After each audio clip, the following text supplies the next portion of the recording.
nother state. I'm trying to eat down a whole nother plate. Seem like my homies was stuck in the hood. I just told them be safe in the state.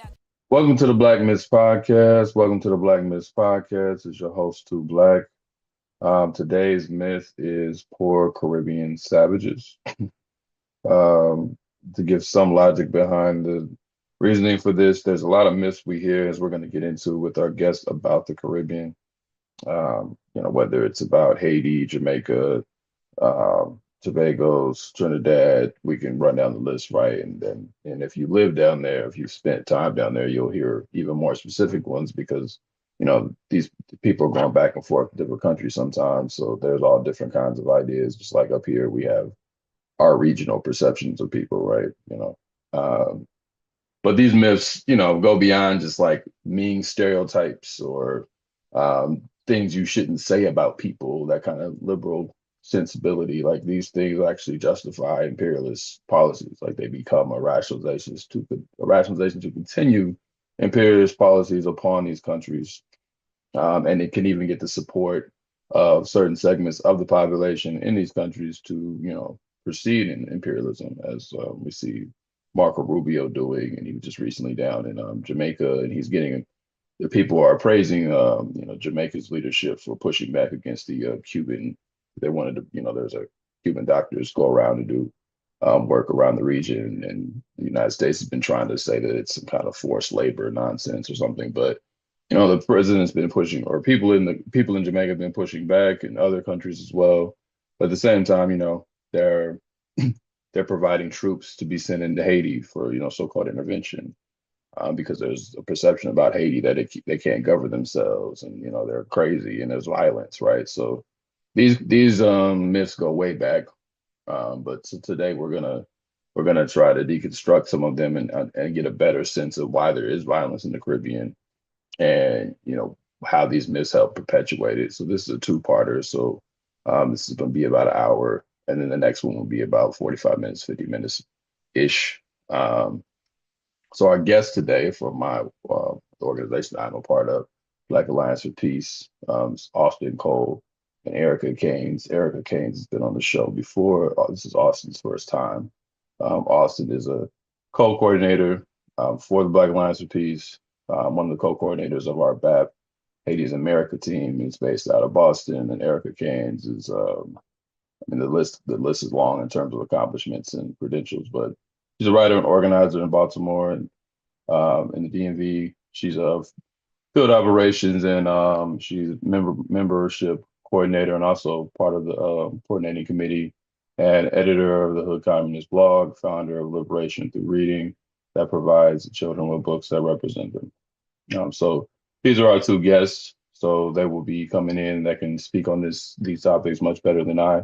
And this is part of our zone of peace campaign that we've launched, throughout the Caribbean and here, to bring people to better understand the ways that imperialism works in the Caribbean, particularly in relationship to Haiti, which sometimes is left out of that discussion.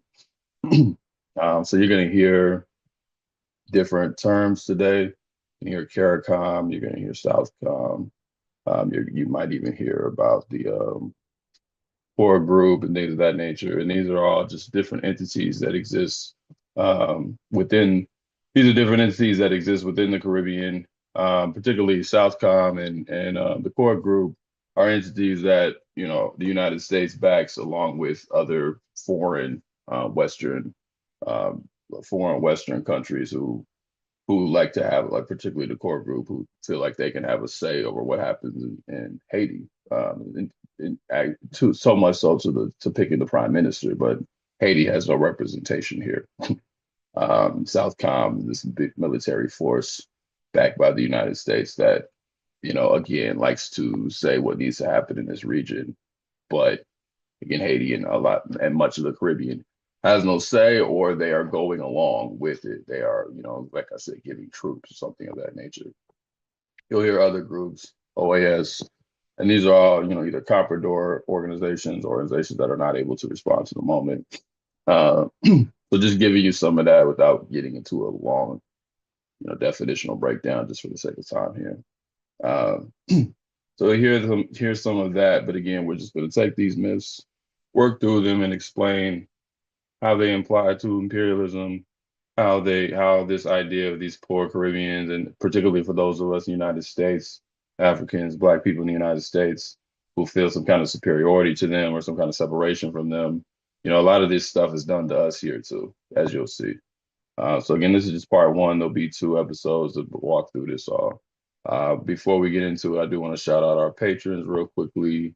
In terms of, let's see, Edward signed up, Free Guy signed up, and Samacho signed up, and Kamar Telefaro signed up. So shout out to all of y'all for becoming patrons. This definitely keeps the show going. So appreciate y'all. All right, so I'm going to stop talking and get to the people who really know what they're talking about. So enjoy the episode.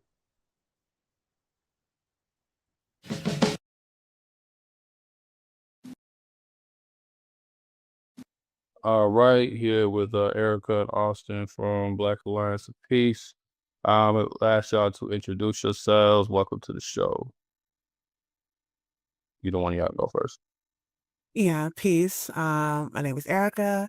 I am a member of the Black Alliance of Peace Haiti Americas team. I'm also an editor of Hood Communist blog, and I am also the founder of Liberation Through Reading, which gives children's books to African kids that center them. And I'm Austin Cole. I am along with Erica, one of the co-coordinators of Black Alliance for Peace and of the Haiti Americas team. Like Erica mentioned, I'm based in the Boston area and involved in some various, mutual aid, political education, and other and Palestinian solidarity efforts out here in Boston. All right, thank y'all both for being on here. Yeah, well, when I was contacted about this, it was interesting to figure out, I guess, the myth to kind of like wrap it all together. And I merely just kind of bounced around because there's a lot of myths about the Caribbean. I mean, my family is, my immediate family obviously is from America, so I don't have like relatives, but I grew up around a decent amount of people from the Caribbean, and I've heard stuff. And then also when people come from Africa, and there's always these jokes about, either it's voodoo or it's with Africa, it's some kind of obsession with animals like giraffes or some things of that nature, or people killing each other or stabbing each other or whatever. But I'm curious what some of y'all know. Like, what are some of the myths that y'all are familiar with that you've either heard in your own home? I know one of y'all at least have family from the Caribbean. So kind of what is some of the myths you have heard in relation to the Caribbean, regardless of which country we're talking about? Yeah, well, I'm Trini to the bone. So not so much like family from Trini, but we are definitely Trinis. So with that said, I mean, most of the things that I've heard about the Caribbean or what has been projected about the Caribbean insofar as like even Carnival, like the way that it's jovial, right? And unserious oftentimes, and it's a place to hang out and relax. And so even when you think about the way that the tourism aspect of the Caribbean is narrated, it is void of so much of the political and class struggle of the Caribbean that has existed that actually kind of tracks to what we are seeing play out today. Even like to mention Carnival because the Trinidadian Carnival just passed more recently, but even that in itself and throughout the Caribbean have been cultural expressions or cultural political expressions of the class dynamics of the time, and the social political class dynamics rather at the time. And now we see people wanting to go just so they can put on a costume, right? Because I enjoy my costume. I enjoy pretty mass as well. But there's no real expectation to understand the Caribbean. And because of that, narratives, any given narrative about the Caribbean is taken on wholesale. So whether it be Haiti, which is exceptionalized as particularly violent in this moment, or Jamaica, with the assumption that Jamaica is just this weed smoking, like there's this that the Caribbean is unserious, right? And one shouldn't take it serious. So we kind of see that reflected on the policies around the Caribbean.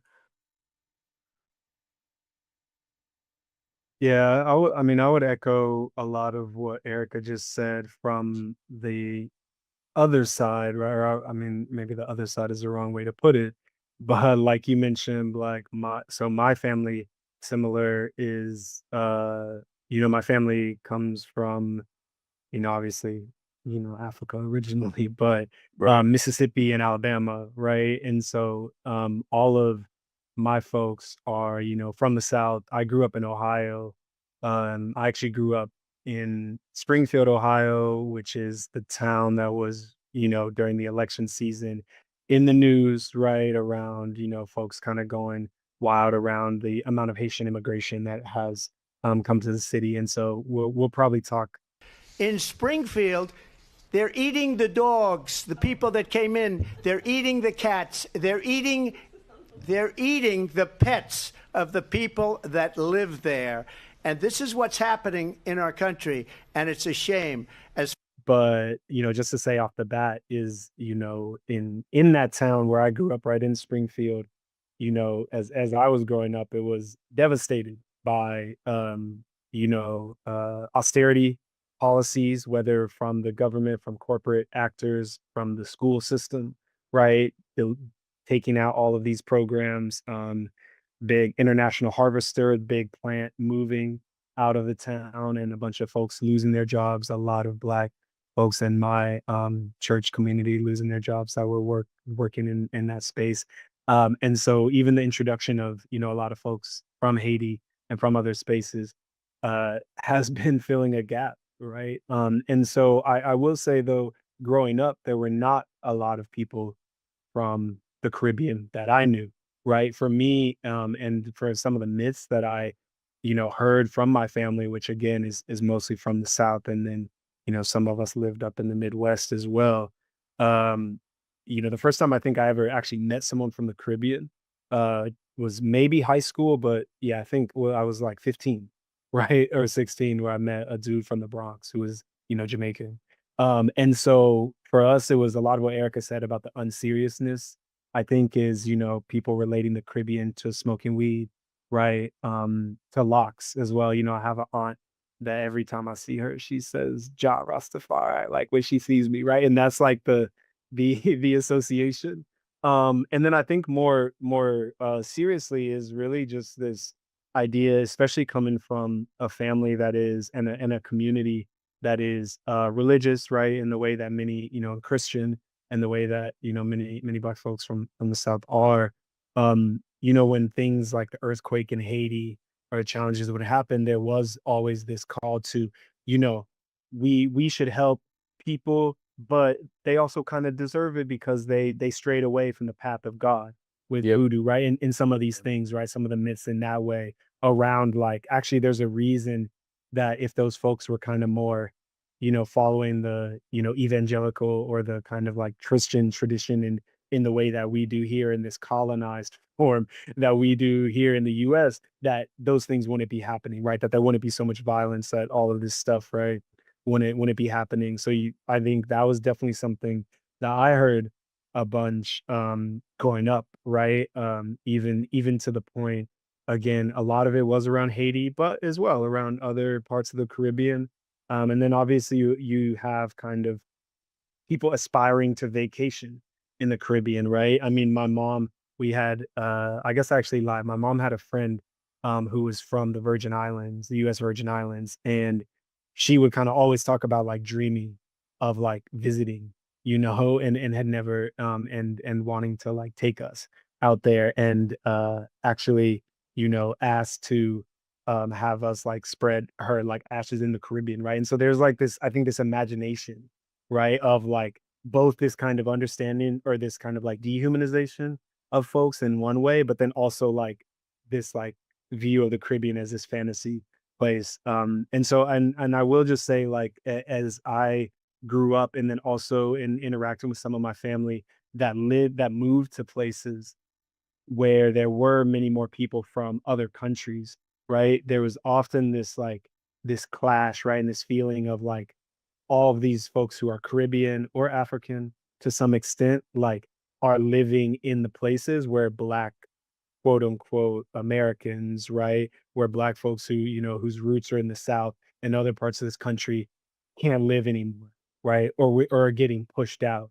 And so I think that there was also this kind of thing of like, oh, like we don't, does like these folks are coming and replacing us in a way, right? And I think we'll get into again some of these things in the way that imperialism, colonialism force us into this, us or them kind of mentality, right? Instead of focusing on the actual contradiction of imperialism and colonialism. But yeah, those are a few of the things that stick out to me. Well, Austin, Yeah, I was gonna say, Austin mentioned the earthquake, and I just thought it's important to note, like, it's just not Africans here in the US that were doing that. That's also throughout the Caribbean around Haiti, right? There is a particular kind of um narrative, I would say, around about Haiti that is a through line across the Americas, I would say. So it's not just that we would hear these things here, but like I grew up in Flatbush, Brooklyn. I grew up in Brownsville, Brooklyn. So it's a melting pot of the Caribbean, basically, and that was the sentiment. More or less. So when I'm hearing about this, what's happening in Springfield, for me, it was like, well, that's something. These are things that has always been said about Haitians. It's I mean, they were the sort of African booty scratchers yep. of the Caribbean, right? So they always got that kind of brunt of the jokes. And then we've seen that play out, especially, my childhood in the early 90s. And then when you think about what was happening politically or geopolitically with Haiti and immigration and Guantanamo Bay at that time, like, 6, 7-year-old me, I don't know anything about that, but I do know that the jokes are flowing through their school, and anyone can get it. And it was just that kind of narrative of, so there is a way that people have kind of been molded into a kind of understanding of Haitians in particular, but then also the Caribbean as a response to that. Yeah, I didn't think about growing up. Something you said, Austin, in terms of the religious aspect of it, but even in like New Orleans, there's a way that people in New Orleans, because of the history of Haiti and the history of that, as well as it being a former, that was the French area, that was a French colony, prior. So like when Hurricane Katrina hit, you heard a lot of the same kind of rhetoric that you would hear about Haiti or the Caribbean about New Orleans, because it was all they do, that voodoo down there. And, I remember was named, I think the cracker named Pat Robertson or something like, he used to come on my grandma and Forrest used to watch these, that TBN, the Christian, one of those Christian channels. And you would hear this kind of stuff on there that they, these people were deserving. And, because of the Creole history and things of that nature, it's like these folks are deserving. So I would hear that even in a US context, because it's close enough to the Caribbean. So there's a way that they are lumped into that stereotype. And then, growing up in religion as well, or Christianity, where it's talked about like they are somehow this, they are somehow this, somehow these deviants or these demons that possess. And that also, I mean, with some of the stuff we can get into, I don't want to get too much into the religious aspect, but that also prompts a lot of this missionary work. And I've met Africans in the United States, Black people here who do missionary work to go into Haiti, particularly Haiti, but also throughout the Caribbean, to try to quote unquote civilize them or bring Jesus to them, right? So there's a clear like, cause and effect here. It's not just that these ideas are just jokes, they become more than just jokes. So going to the next question, I guess, how do these things we discussed, these myths, these stereotypes, how do they shape our perception of the region?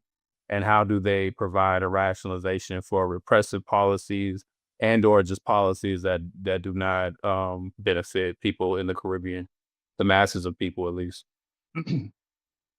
Yeah, I mean, I can go first. I think I would say kind of in two ways, right? We kind of already touched on, and I mean, maybe there's many ways, but we already touched on a little bit of the dehumanization, right? And that does create this humanitarianism effect, right? Which separates us from folks in the Caribbean, right? Separates us Mm. in the U who are based in the US or whose heritage is from the the US South as far as we know, and from folks who are in the Caribbean. And so instead of seeing those people as our potential siblings, as our cousins, as our comrades, whatever it may be, we see folks as objects of humanitarian Mhm.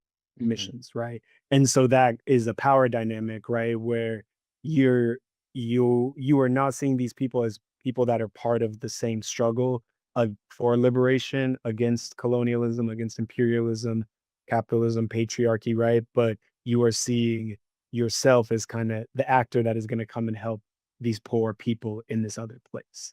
Right. So Right. I think it really creates this and creates our perception again as and that leads into the US's, imperialist and neo-colonial forms of domination that are exerted in the region, which rely on this idea that the people in the Caribbean and the nations of the Caribbean are folks to be acted upon, not, sovereign nations, not sovereign peoples.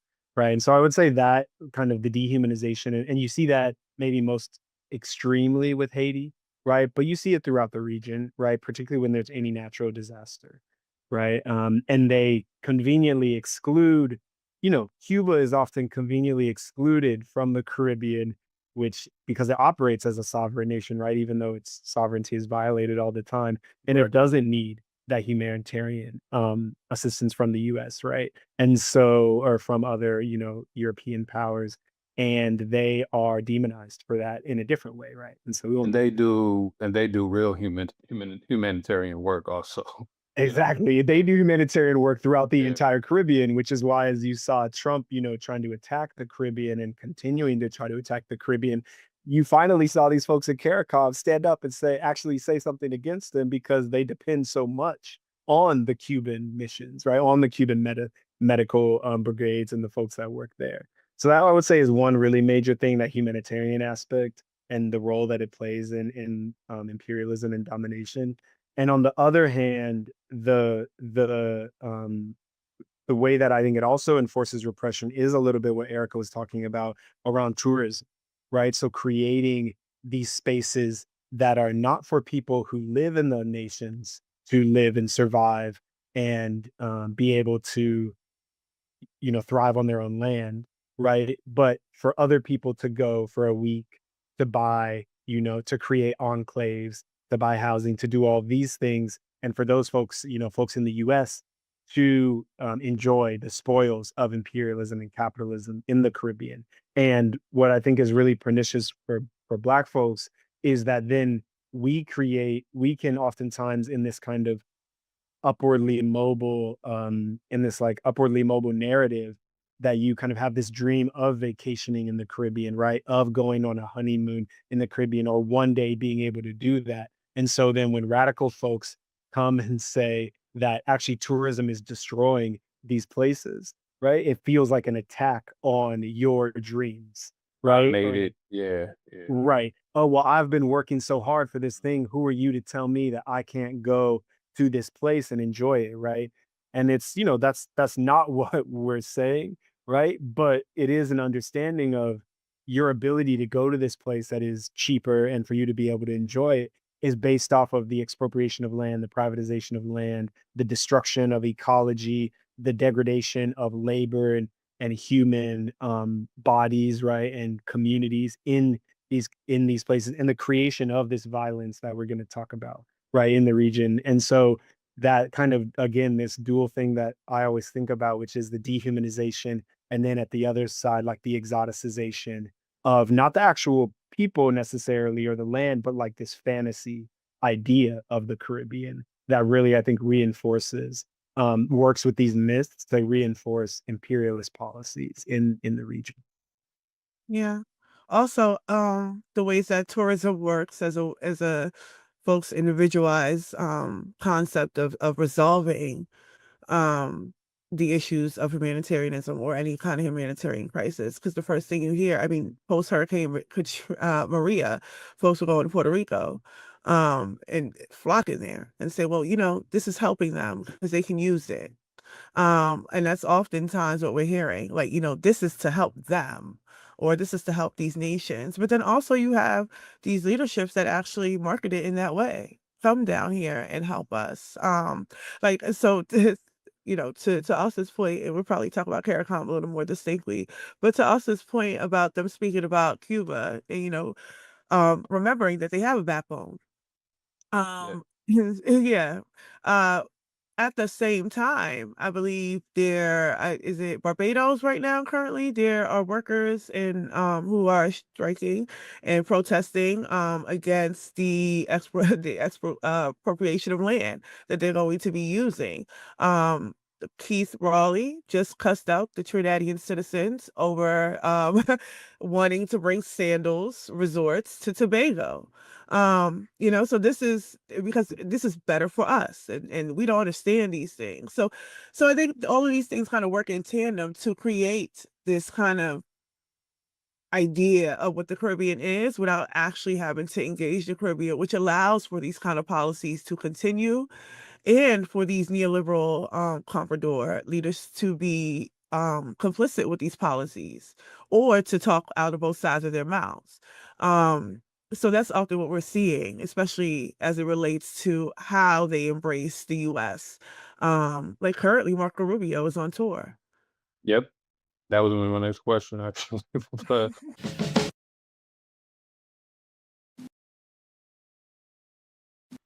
But yeah, because y'all both brought up immigration. And I think before we get to the violence, I think immigration is a important point to touch on. And Marco Rubio is down there talking about, for people who don't know, Marco Rubio is the current Secretary of State of the Trump administration. A war hawk, if you've ever seen one, particularly on the Caribbean. And Marco Rubio is from Cuba, and is a horrible person, but he's down there. There was a report. Speaking of the Caribbean, I saw the day shortly before we got on here. This is in Jamaica. The Foreign Affairs Minister, Kamina Johnson Smith, says the U.S. Secretary Marco Rubio's visit on Wednesday will serve as "quote unquote" another opportunity to strengthen collaboration. So this just kind of shows you that this is the mindset, strengthen collaboration between Kingston and Washington. He said, "We are pleased to welcome Secretary Rubio on his first visit to Jamaica. Our countries have long-standing partnerships since our independence, and our robust cooperation has been practiced at all levels and across critical sectors. And one of the things, amongst other things, they're going to be discussing energy, quote unquote, security, which we'll get to, but also like illegal immigration, which it has become more of a talking point since Trump got in office. But as we know, that's not a one-sided, like, partisan issue. Like both parties engage in a lot of anti-immigrant rhetoric. So when we're talking about, I guess, even before we get to this perception of violence in the Caribbean, how does immigration shape that perception? Because I think part of why there are certain immigrants in America can say they want and they don't want is because of that violence. But so when we talk about meeting, particularly with me and Austin, since our immediate families are from here, we meet people not in our immediate family. We meet people that have crossed the border in some shape or form. And then we have some, either good or bad perception, or our family says things like we said before. But how does immigration and, play a role in this process? That's for either one of you to answer. I mean, so where to start? As so yes, as we're seeing with the what has it been, 2 months? Has it even been 2 months of the Trump administration?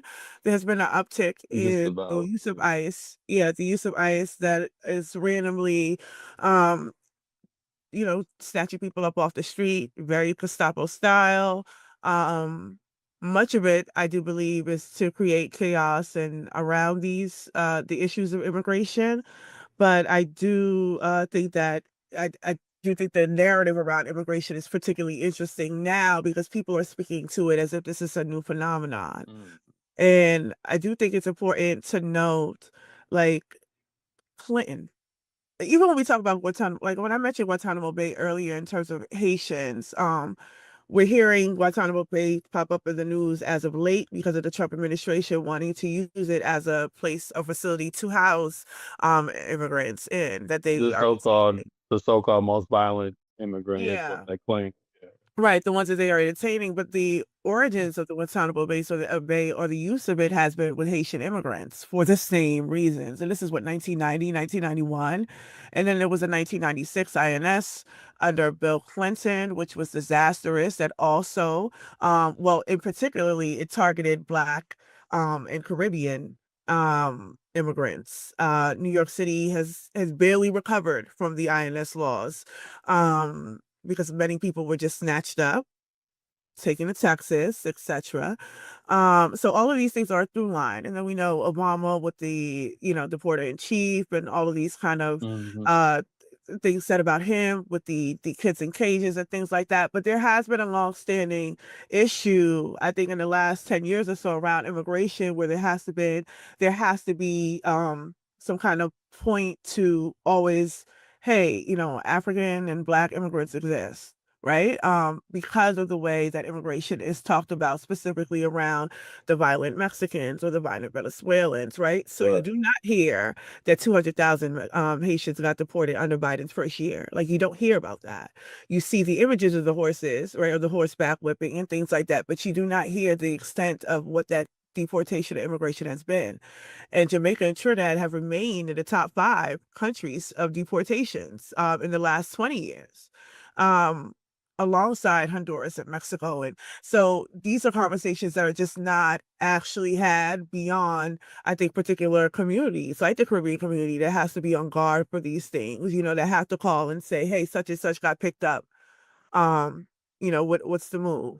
And has to kind of integrate themselves. And we've seen out of that comes organizations like Baji and things like that do attempt to recenter that, yeah, Black immigrants exist because there is, to the point of dehumanization, right? There is no kind of thought through about exactly what the policies were, what's happening, and it was all swept under the more broader criminalization of Black people in this country anyway, right? So there was no real interest in kind of interrogating what this is and how these policies and these occupation forces work in tandem. And I think now we're at a point where we're seeing, okay, so ICE trains with the deadly exchange. People are making particular connections now. And we've seen that with the images of the Haitians.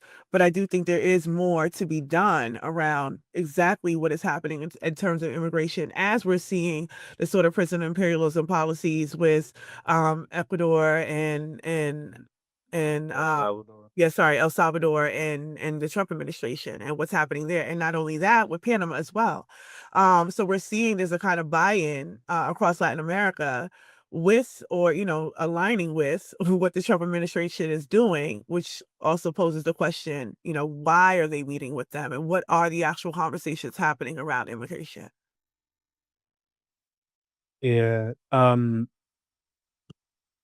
Echo everything that Erica just said, and to maybe take also just a different perspective, a historical perspective, maybe. I think one aspect that is really critical for us to remember and know, and that I think has been largely intentionally erased from like the popular memory, um, and even historical memory of people that even maybe study Black studies or other forms of history in the U.S., is that there's no point at which in the history of Africans in the Americas that the Caribbean and the what would become the United States were not connected intimately, right? Like we always say, right? The boat you were on, my boat took a right, your boat took a left, and oftentimes many of the same plantation owners owned land in the same in colonies, right? In Cuba and in Louisiana, right? Or Florida, right? In Barbados and in Virginia. The plantation the plantation style of governance that was created in that was implemented in the US was sort of quote unquote perfected in Barbados, right? And so many of these people were throughout history, we're all traveling among each other in the pre-colonial world or the colonial world. I mean, and there's a couple good books actually that people should, read or check out. There's one called The Common Wind by Julius Scott, which talks about the age of the Haitian Revolution and after the Haitian Revolution, and how folks communicated between the Caribbean and the US and the South of the US. And there's another one called Forging Diaspora, which is more about Afro-Cubans and folks in the South throughout the Civil War period and Jim Crow. And I bring that in because I think it's really important for us to understand that migration has always been a part of the story of this part of the world, right? And so it just forms into different, we enter into different eras based on, the economic system and situation that we're in, based on the national and international policies that are happening. But the idea that like migration from the Caribbean in the US is, new, right? Or is any type of, it is unnatural or anything like that is ridiculous, right? And that has historically always been the case, right? And so, I mean, we know that so many of the folks who have been part of, the Black radical peace tradition, who have been part of the Black liberation movement, were either themselves from the Caribbean, like Marcus Garvey, or had, Caribbean heritage like Kwame Ture and Malcolm X, right? And many other people, right? Folks like Claudia Jones, who are here and was deported for her political activities, right? And many other things like that. So I think too, like there is a lack of, and that's where some of the other tendencies that come from folks, who, like me and Black have whose families, who trace their heritage only to the US, right, or to the South, have some of these, well, what I'd say reactionary or retrograde visions about migration in the Caribbean, because there's sort of an ahistorical viewpoint, right, about what migration has looked like, and and that it has always existed, right, and that the Caribbean is right there. So again, this idea to like alienate us from one another and separate the regions is a tactic, right, of colonialism and of imperialist domination.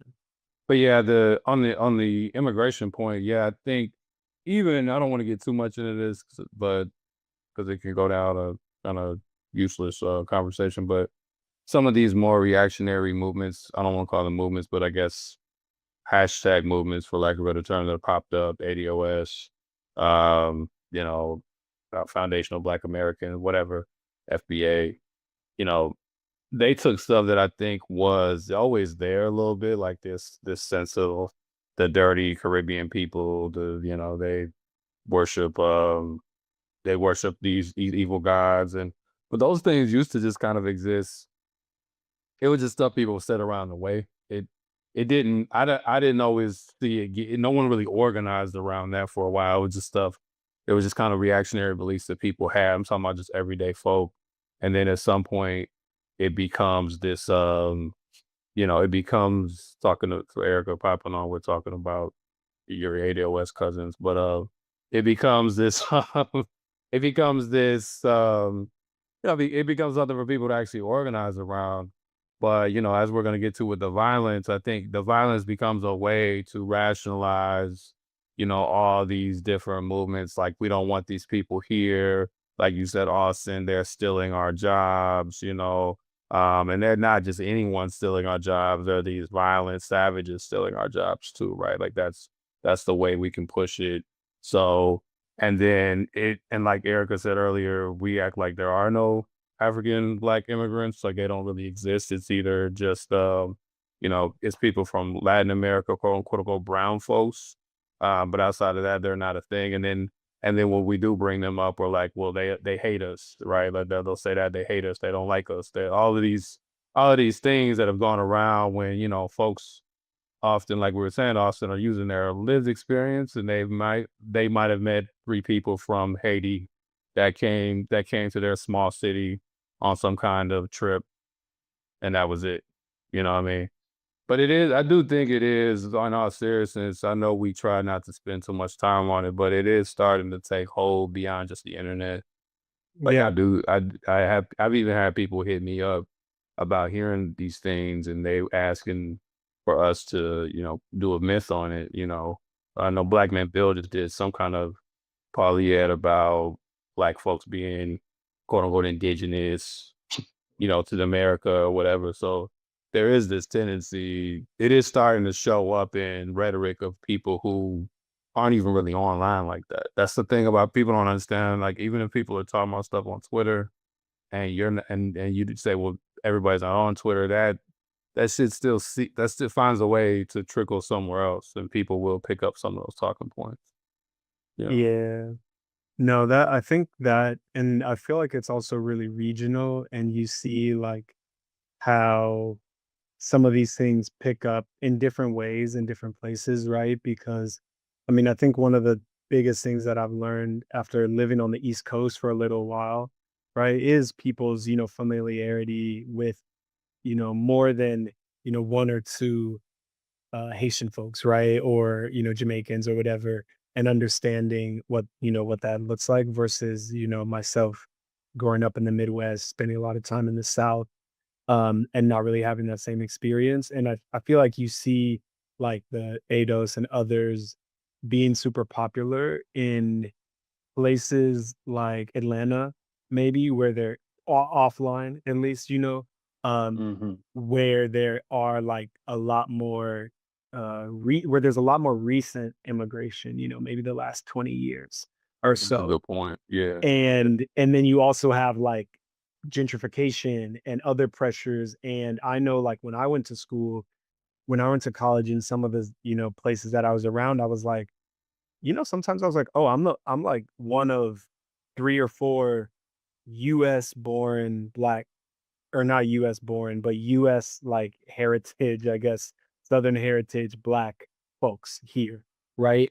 Um, and it is, not to I think some of those issues come from a valid like feeling, but it's a Yeah, feeling, right? yeah, It's not a political thing to be organized No, around, but it's a feeling, right? And it's not true, right? Like yeah, when you enter yeah, those spaces, but that's much more about like class, right? And much yeah, more yeah, about like how this system has created things like DEI, so that you're actually like, well, now I feel like I'm vying for the Black spot. Like people are like, well, there's Black people here, but oh, those aren't the type of Black people that I expected to be here.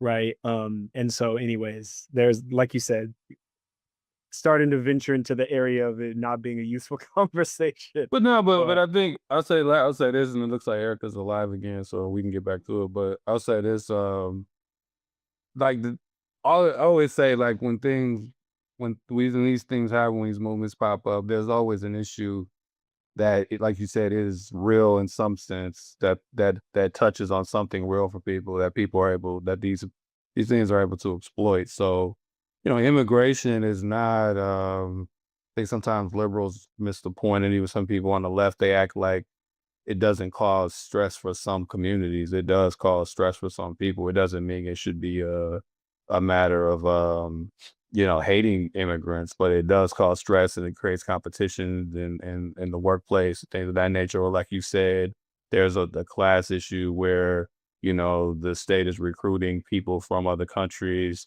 and the quote unquote Black American is not getting that promotion. They're not getting that position in that school.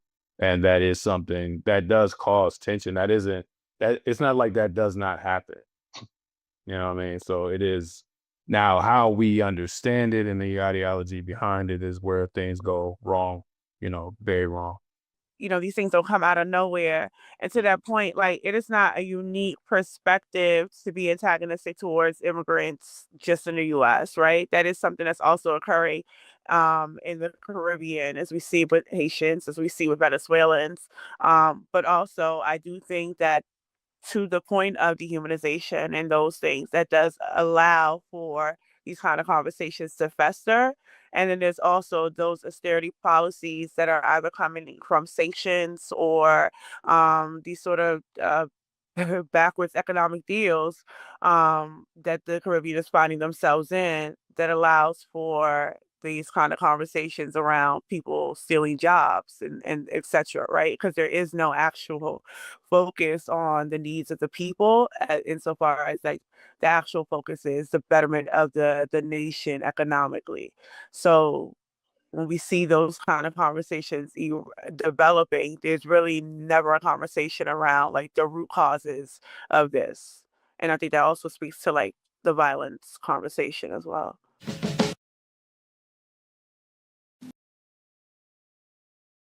Erica, you wrote this was an article talking about it in response to Trinidad and Tobago declaring a state of emergency on gang violence. You wrote, however, this domestic crisis cannot be understood in isolation. It is deeply entangled with the country's economic woes, neoliberal policies, and an expanding militarized presence shaped by its partnership with the United States Southern Command, also known as Southcom.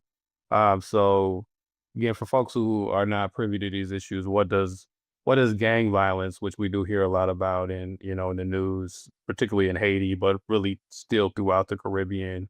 What does gang violence have to do with the other issues you named, i.e. neoliberal policies, Southcom? Like how is gang violence related to these policies? Because most people, no, I don't know, but most people, what a decent amount of people would say, well, that's their problem.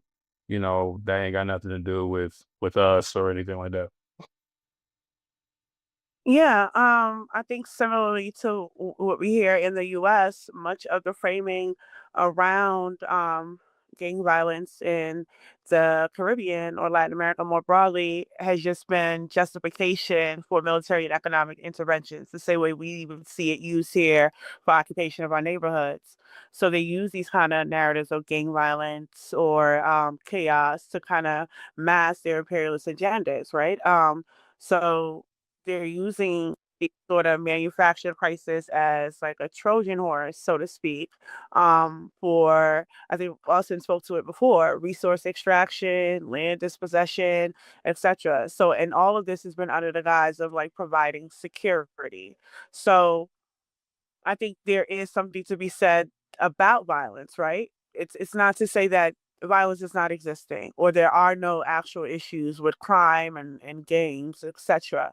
But it is to say that the way that these things are talked about or discussed does allow for the remedy or the resolve to always include the U.S.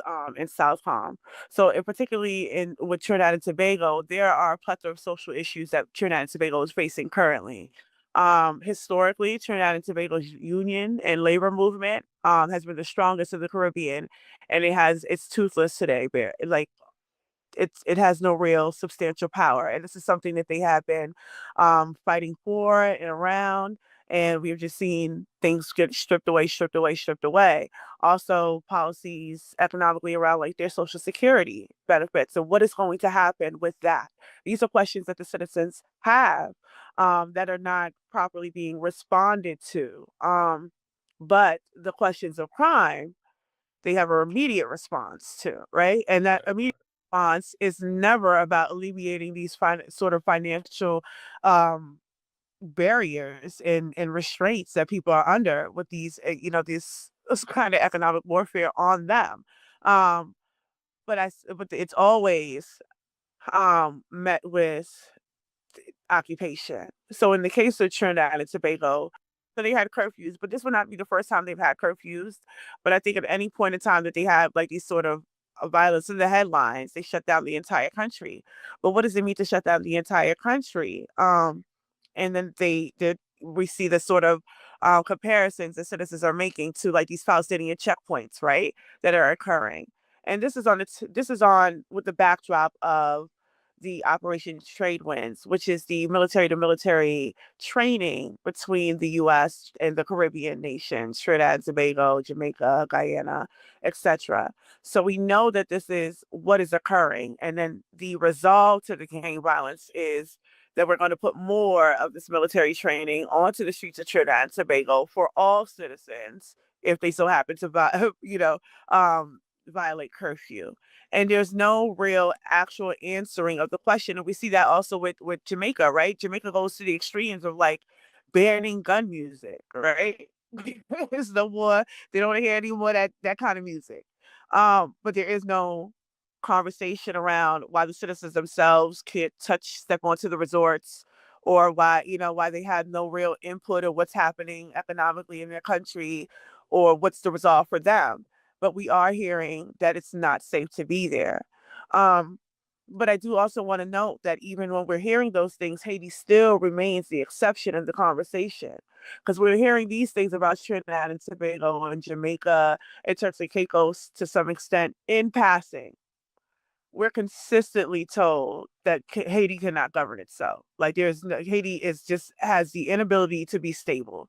And I think that that exception of how Haiti is talked about, particularly with the gang violence, and also might go into that more detail, but how Haiti is talked about, I think does allow for a blueprint of how they engage this kind of ideas around violence in the Caribbean. And I'll add a couple of things. So, as Erica was just talking about with Haiti and violence in the Caribbean and gang violence, this idea that the only violence that is addressed is the violence that will be addressed through additional enforcement of imperialist domination, right? So the places where we want to, create both the narrative of violence and chaos also align with the places of geopolitical strategic interest to the US, right? Or they align with places where there is going to be clearing out of land for tourism, right? And so you see sort of parallels as well around the US and the Caribbean, where you will see a lot of times the media talking in the US, the media talking about areas that are scheduled for gentrification, or where they're thinking about gentrifying or in the process of gentrification being really highlighted as areas where there's a lot of, crime or quote unquote gang violence or all of these things, right? And there may be there is crime and there is gang violence in those areas, but there is also that in many, many other places, right? And you don't see people talking about it, right? Except for the areas that are of interest, right? And that have an interest. And so Haiti in particular, there's many different reasons for the encouragement of this narrative of chaos and gang violence, probably principally among them that the history and the legacy and the vision of the Haitian Revolution and the idea of a free Black republic that is fighting an anti-colonial struggle against domination, right? And that cannot exist, right? But then you also have these very clear geopolitical interests, geopolitical strategic interests of where Haiti is located, right? The president of Colombia recently, in a talk that he gave when he was actually in Haiti, talked about the strategic location of Haiti for drug trafficking or for shipping lanes as well in between Colombia and the U.S. Right, and you also see that even coming from the Atlantic and the strategic location of the island, is particularly because Cuba is sovereign, right? So you can't, rely on Cuban, these various things in Cuba. And so it plays a really specific role there in terms of an entry point into the Caribbean or an exit point from the Caribbean to the Atlantic. And as well as the, exploitation of labor. A lot of people don't think that the Caribbean is a big labor pool, but it is a labor pool that is so close to the US that it is very convenient, and the US wants to build up those areas so that they don't have to rely as much on, labor from East Asia, right, or Southeast Asia, and that more of that can be built up in the Caribbean or in Central America and can be a source of cheap labor, right, and of, goods and stuff like that. And so a lot of those, root causes for the violence are because of those interests that then create the conditions for violence. And then the narrative is focused on those places where the US wants to either intervene themselves, where they want to set up support for corporate interests to be able to set up areas, whether it's, free trade zones or whether they're, being called different things now because people have fought for so long against free trade zones, right? Whether it's private ports, which you see a lot in Haiti, which you see in South America, you see all throughout the Caribbean and Central America, these completely privatized ports so that none of the revenue, most of the revenue is actually not even going to the government, but is actually going to private hands, right? And so those are the locations where you see the attention being paid to violence, right? And so that really, I think one of the things that we have to be more discerning about where are we getting the information about where this violence is coming from, because we see that in the US, right, as well. And we will, sort of say the same thing against European or white folks or other communities in the US. Oh, well, they're always going to note when the person was Black who committed a crime, right? Or African, or when the person was from a specific neighborhood and committed a crime, right? But you don't see that same scrutiny around crimes that are being committed from white or European folks, right? Or from Right. folks that are of a certain class. And so the mention of that is supposed to reinforce this idea that certain places are where crime and violence happens, and certain places it doesn't happen, right? Whereas the reality is that these things are happening everywhere, right? Right. But where are we paying attention to? Where is the attention in the magnifying glass being focused?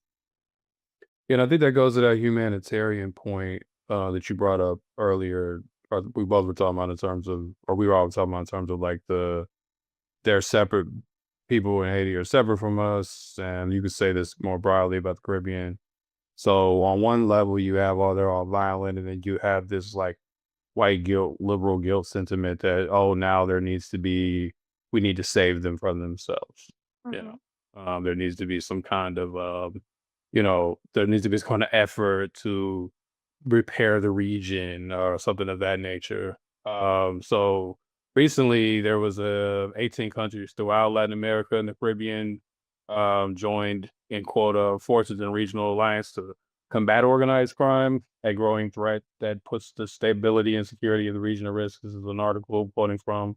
And there were so the 18 countries as well as 11 international organizations such as the OAS, also known as the Organization of American States, Interpol, the World Bank, United Nations Development Program, all joined in this alliance. But these things don't seem to actually mitigate violence. So it's like the violence seems to get worse. It seems to escalate. It doesn't seem that this actually resolves the violence, doesn't subside. So what should we make? And this is for either of you. What should we make of this alliance, of these kinds of alliances and other policies that promote similar interventions? Let's just say such as the Global Fragility Act. Like what should we make of these kinds of claims that these people need to be saved, and we're going to form these alliances to stop the violence. And it does not actually do that. As we know here, as we know in Africa, these things don't actually stop violence or reduce them in most cases. So I'll say more, but long story short, all of these types of alliances are imperialist countries and their allied institutions creating the solutions for the problems that they are making themselves, and then designing a solution that will not actually solve that problem, but just continue to exacerbate it to give the justification for what they actually want to do, which is dominate the region and control the region, right? But do so under a different guise, right? Whether it's under a humanitarian guise, whether it's under a law and order guise, whether it's under whatever it may be, and that you see the duopoly of the US, political class, they just change their strategy around it, right? The Democrats and Biden typically, and Obama before him, typically tried to pretend to be the good neighbor. And so they had a much more humanitarian appeal, right? Whereas you see Trump is much more aggressive law and order, similar to Nixon or, Reagan and other folks like that who did that. And so you see that swapping, but it's all the same strategy, right? It's let's create a justification for us to dominate this space. And so specifically, since we were talking about the narrative piece just now, the article, right, that you're quoting in there is quoted on all of these different various publications, right? But where does the article actually originally come from? It comes from this publication called Diálogo Américas, which is America's Dialogue, which is published in English, Spanish, Portuguese, and Haitian Creole. And if you look closely, where does that publication come? It is the official magazine of U.S. Southern Command, the U.S. military infrastructure. And all of these different publications, Reuters, Financial Times, the New York Times, whatever, all of them will republish things like this that is just coming straight from the US military apparatus, right? Or the US State Department. But it's been passed through these other means. And so they're reporting on all these things as if they're just true, right? As if there is just this violence and there's this justification for this transnational crime, fighting ring. And this specific one is funded by the Inter-American Development Bank, right? So there are various different pieces. You mentioned as well the Global Fragility Act, which is a U.S. policy that is a partnership between the State Department, the Department of Defense, and what was USAID, but now is on this way out. So now it's just the State Department, Department of Defense. But all of these other right? There are various different pieces, right? And they play different roles because the U.S. can move in a certain way, but can't do certain things, right? But the Inter-American Development Bank can do things that the U.S. can't do because it has this guise of being a multinational, bank. It's also lending money. It has all this other, it's supposedly about development, right? But they have the same agendas, right? If you look at the Southcom posture statement, which is U.S. Southern Command, if you look at their posture statement to Congress the last few years, right, where they are justifying their funding, one of the key things is transnational crime, right? And they talk about transnational crime in all of these different areas, right? And what do you see here? A very specific program from the Inter-American Development Bank to quote unquote combat transnational crime by the region. And so all of these things, we've learned, probably things that, material folks doing any type of, material analysis already understood is that, the CIA, the DEA, all these different programs are themselves the biggest drug traffickers, in the region and in the world, right? And setting that up. I mean,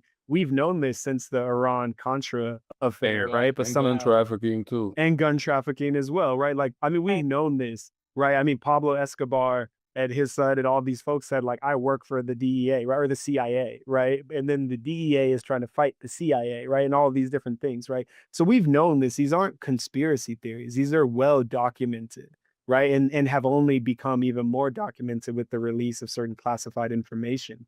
And so it's kind of comical that, the same U.S. Department of Defense that would be fighting transnational crime is also the one creating the quote unquote, mafia or drug lords or, cartels, right? Whether it's in Mexico or Ecuador or in Haiti or throughout the Caribbean, right? When Duvalier fell in Haiti, it was the CIA that helped former Duvalier loyalists become, and some of the folks that replaced them as well, become drug traffickers, right? And take over and create some of the paramilitary gangs and the follow-on paramilitary gangs from the Duvalier dictatorship.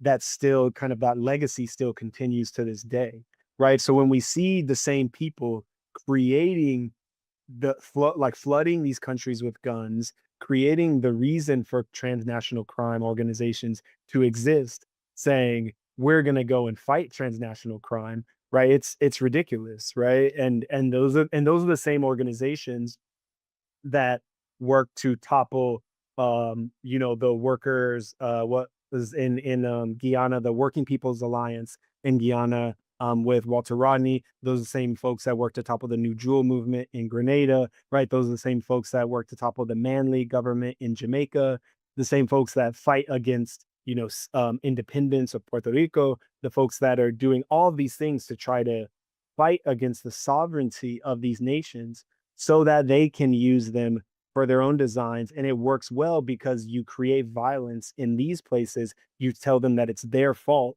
that the violence is happening, even though none of these countries manufacture guns, right? I mean, some, maybe a few do, but very few of these countries actually manufacture guns. All of the guns are coming from the US, right? Or coming from the US via other countries, right? And there's a good, I hate to lift up the UN, but there is a good UN report that tracks the guns that are in the hands of quote unquote gangs or paramilitaries in Haiti, all of them are coming either from directly from the US or from the US via the Dominican Republic, right? So if we actually wanted to stop violence, one, we should fight the root causes of violence, right? And then two, we should stop the flow of guns from this country to those places, right? And again, it's very similar to it's different conditions, it's different manifestations, but it's similar to what you saw in Black and African communities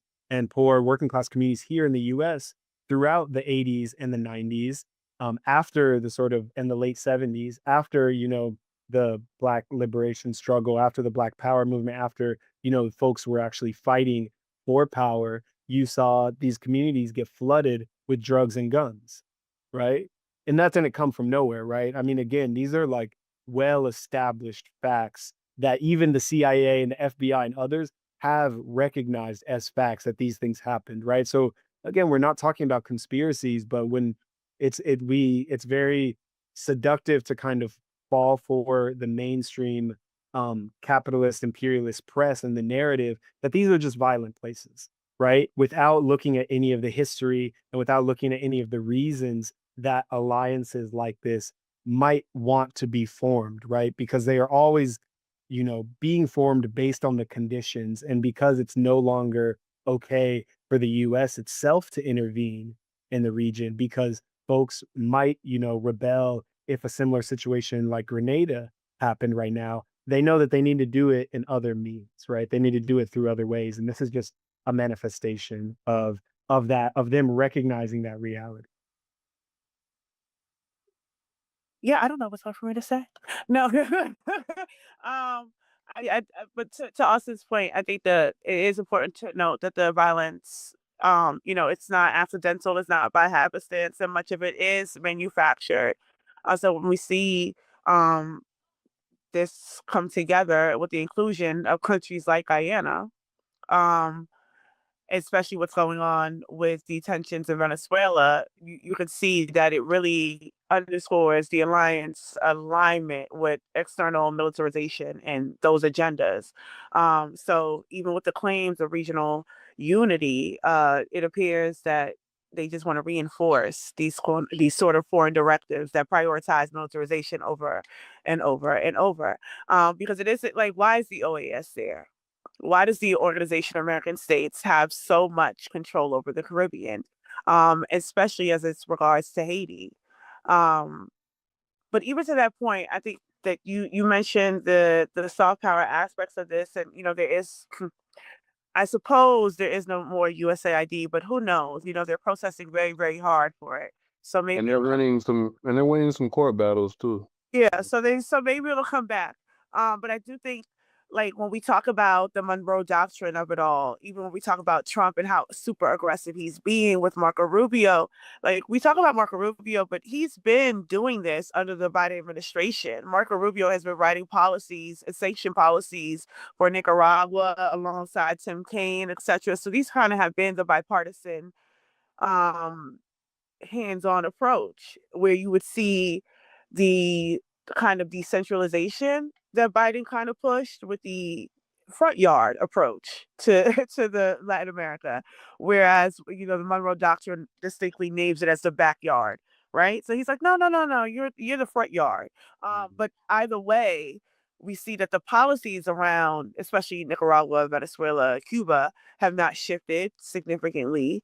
But now we see that he is in office and the conversations around what is happening has drastically changed, where you can have this alliance come together and people are looking at it and viewing it as something that could potentially be good, not dissimilar to how CARICOM was set up when Kamala Harris and Hakeem Jeffries went and kind of petitioned that someone kind of intervene in Haiti.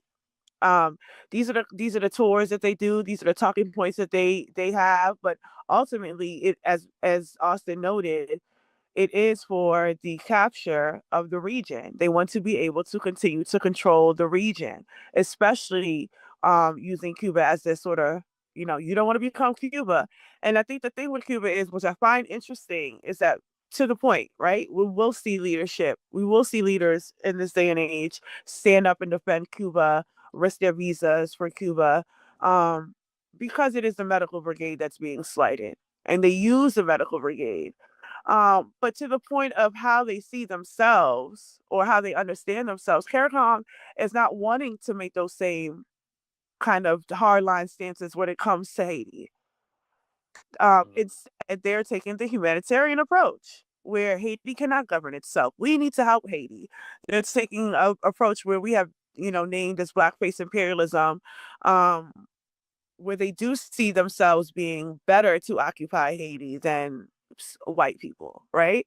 So they are taking on these stances. So when you see these alliances come together with white people, it is with that belief that they are doing something that is going to benefit not just Haiti, but the betterment of the Caribbean. It's why they're signing deals with Southcom. And then also to the point of the Global Fragilities Act, which is simply names that Haiti's a fragile state that needs occupation, etc. If you look at the language of the Global Fragilities Act, something that I've noted is that when Biden pushed and passed the Safer Americas Act, it is the exact same language about not being able, the communities are not safe or they're at risk. Um, and so because they're at risk, we need more nonprofits, more community endeavors, more community policing. We need more occupation. And that is the same similar language to what we're seeing coming out the Global Fragilities Act. That we are here fighting for political power. We're having a struggle for self-determination here.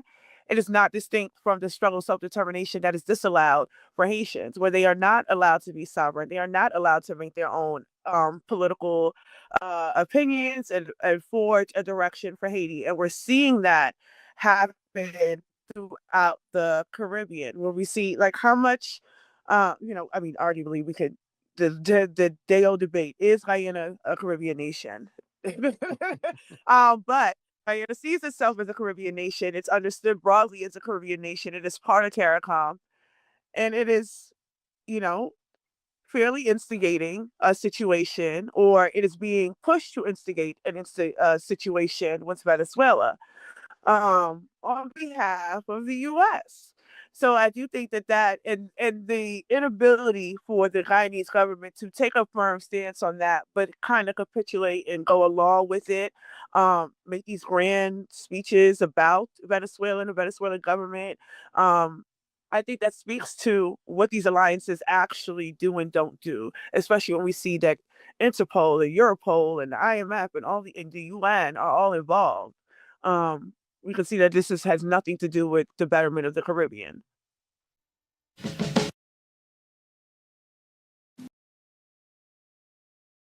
All right, so that was part one. We'll return in part two to focus more on Haiti, to focus more on how we should understand the leadership that seems to be in cahoots with the United States and the West, to understand more about the region and the policies that are being implemented, and to also get a better sense of the campaign that we've launched, with how you can get involved, how you can tap in with the organization.